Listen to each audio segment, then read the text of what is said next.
नसीब खान नाम मेरा, आर्मी में जॉब करता था, 22.5 साल मैंने आर्मी में नौकरी की है। रिटायरमेंट लेने के बाद आज मुझे 8 साल हो गए लगभग, और आने के बाद मैंने किसी दूसरे काम की शुरुआत की थी। कॉन्ट्रैक्टर का काम मेरे मामा जी के साथ में शुरू किया था। मैं ये जरूर बताता हूं, ज्यादा बताने की जरूरत नहीं, समझदार के लिए इशारा ही काफी होता है। बहुत मिडिल क्लास नहीं बोल सकता, मैं लोअर मिडिल क्लास फैमिली से हूं। मेरे गांव के भी बहुत सारे लोग बैठे होंगे, यूं समझ सकते हो अगर मेरे गांव में सबसे गरीब पैदा हुआ तो नसीब खान पैदा हुआ। अगर मेरे गांव में सबसे गरीब पैदा हुआ तो नसीब खान पैदा हुआ। मैं मजदूरी करके पढ़ाई की है मैंने, आधी बार मजदूरी आधी बार स्कूल। किस्मत से मुझे आर्मी में जाने का मौका मिला। 22.5 साल नौकरी की, घर का बड़ा था, जिम्मेवारी थी। आर्मी से रिटायरमेंट लिया, 16.5 लाख रुपए लेके आया था। 4 लाख मेरे कर्जे में चले गए थे, 2 लाख रुपए मेरे बच्चों की, 2-2.5 लाख रुपए बच्चों की पढ़ाई में, टोटली 8 से 9 लाख रुपए बचे थे।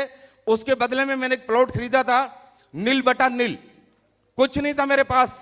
यूं मान सकते हो छोटे छोटे 2 मकान लिए थे मैंने, आज भी उनको प्लास्टर नहीं हुआ है। और आप समझ सकते हो कि आर्मी वाला जिसके ऊपर पूरी जिम्मेवारी हो क्या कर सकता अपनी लाइफ में। घर का बड़ा था, छोटे भाई भी मेरे मजदूरी करते, पिताजी भी मजदूरी। तो मैंने वो मकान छोटे भाइयों को देके मैं झुंझुनू आया, और झुंझुनू आने के बाद मैंने मेरे मामा जी के साथ में काम की शुरुआत की। वहां से मुझे 10-15 हजार रुपए मिलते थे, 12,000 रुपए मेरी पेंशन। जैसे तैसे करके मेरी लाइफ चल रही थी। बस सोच रहा था कि यार सर्विस पूरी कंप्लीट हो गई, ना तो मकान बना, ना बच्चों की शादी हुई है, जिंदगी कैसे चलेगी। अचानक महिपाल गुरुजी से मुलाकात होती है, और मुलाकात होने के बाद आज आप लोगों ने देखा, बैठ के प्लान को भी देखा, बहुत सारे अचीव पे आए। मुझे अभी ज्यादा बताने की जरूरत नहीं है, आप लोगों को अभी यकीन विश्वास हो चुका होगा, और शायद अब भी भरोसा नहीं है तो जिंदगी में कभी भरोसा नहीं होगा। इतना सब कुछ देखने के बाद भी भरोसा नहीं है तो भरोसा कभी भी नहीं होगा। थैंक यू दोस्त। गुरुजी से मुलाकात हुई थी आज से 5 साल पहले, और सर ने मुझे बताया था इस इंडस्ट्री के बारे में, एसलीपीएस के बारे में। मैं चाहूंगा एसलीपीएस के लिए एक जबरदस्त ताली होनी चाहिए, जबरदस्त ताली। यूं मान लीजिए, थैंक यू, यूं मान लीजिए दोस्तों, टोटली 5 साल हुए, एक ही वर्ड में बोलता हूं, टोटली 5 साल हुए। किराए के मकान में जिंदगी थी और मोटरसाइकिल पे मेरी लाइफ थी। आज खुद का 1.5 करोड़ का मकान है, प्लॉट भी है, और पहली गाड़ी डिजायर ली, फिर ऑडी Q3, और गुरुजी के आशीर्वाद से अब लेंगे रेंज रोवर वेलार, बहुत जल्दी आने वाली है रेंज रोवर वेलार। बस दोस्तों भरोसा करना।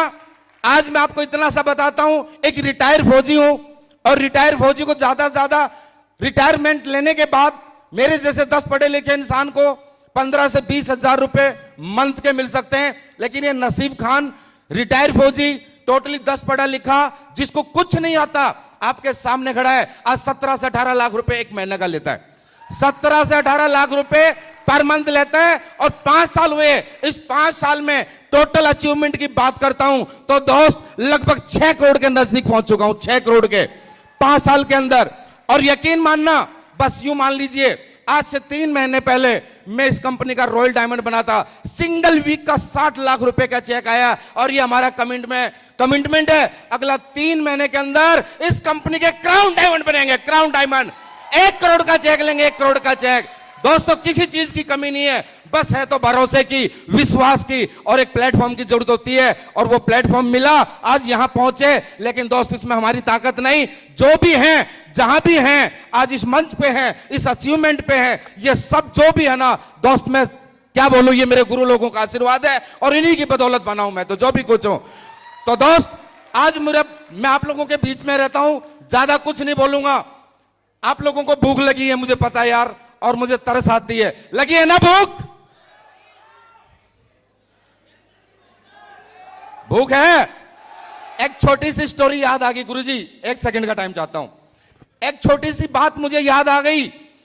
एक राजा था, राजा, उस राजा ने बोला कि कोई ऐसा इंसान लेके आओ जो सबसे स्वादिष्ट खाना बना के मुझे खिलाए, सबसे स्वादिष्ट खाना। तो उसके वजीर पूरी दुनिया में घूम के आए, और अच्छे अच्छे शेफ मिले, कुक मिले, बढ़िया बढ़िया खाना बनाने वाले, लेकिन राजा को किसी का भी खाना पसंद नहीं आया। बोला मजा नहीं आया। उनका एक शर्त थी कि ऐसा खाना बनाने वाला हो कि उंगली चाटता रह जाऊं खाने के बाद, लेकिन राजा को मजा नहीं आया। लास्ट में वजीर तंग आया, बोला यार ये कौन सा क्या खाने वाला है, ये क्या बनवाए, इसके लिए क्या लेके आए? तो मेरे जैसा फौजी मिल गया जिसको दाल फ्राई करनी भी नहीं आती थी अच्छी से। बोला भाई क्या लफड़ा है, क्यों परेशान है, क्यों परेशान है? बोला यार राजा की ये शर्त है, वो बोल रहा है कि ऐसा खाना बनाने वाला लाओ उंगली चाटते रह जाऊं। बोला यार ये कोई बड़ी बात है क्या, मैं बना दूंगा ये खाना तो। बोला तेरी शर्म भागी, मरवाएगा क्या तू?